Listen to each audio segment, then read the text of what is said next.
زچ رفع الیدین کوم زید د دې وجه کوم چې دا د محمد رسول الله نه په قوي دلیل ثابت دي او ته رفع الیدین چې نه کې والله ته د دې د وجه نه کې چې رسول الله نه کولم ثابت دي ته د دې د وجه نه کې چې امام ابو حنیفه نه دی کړی چې کله یو عمل راشي کنه نو هغه عمل کې ګوره چې د دې عمل نسبت چا سره ده مته یو کس وی دا رفع الیدین کولم د رسول الله طریقه ده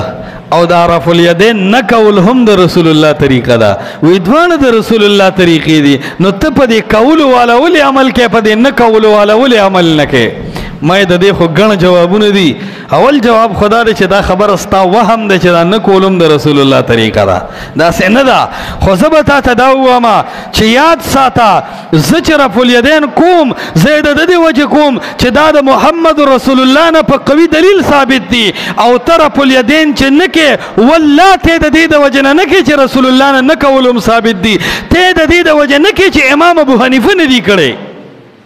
ته د کولو نه کولو د پاره مشری امام ابو حنیفه لورکه زه د کولو نه کولو د پاره مشری محمد رسول الله لورکوم دا خلق وی رفع الیدین کولو نه کول څه مسله ده دا ډیره غټه مسله ده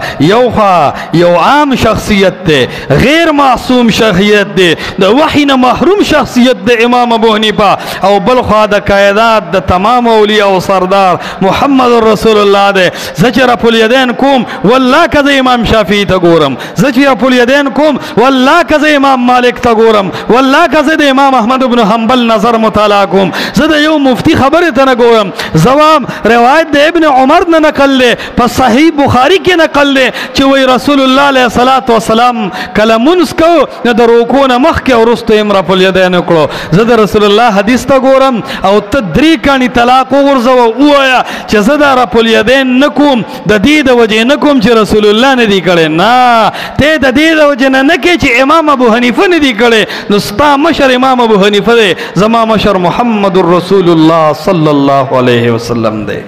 چل نه درځي عوام باندې حق ګډ وډ کړ دې یو جدا اولیاء نه مني جدا امامان نه مني امامان منل دي ته وي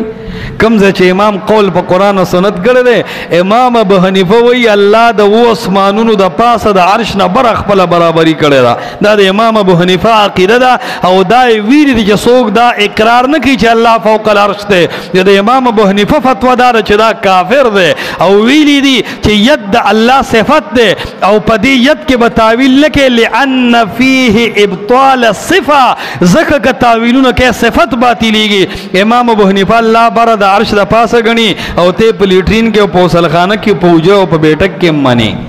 نو ته حنفی شوی او زلکا الی اخره خبره باندې پوهیږي غرض مې دا کو چې د رسول الله د محبت اثر دې زړه کې وردن نه کې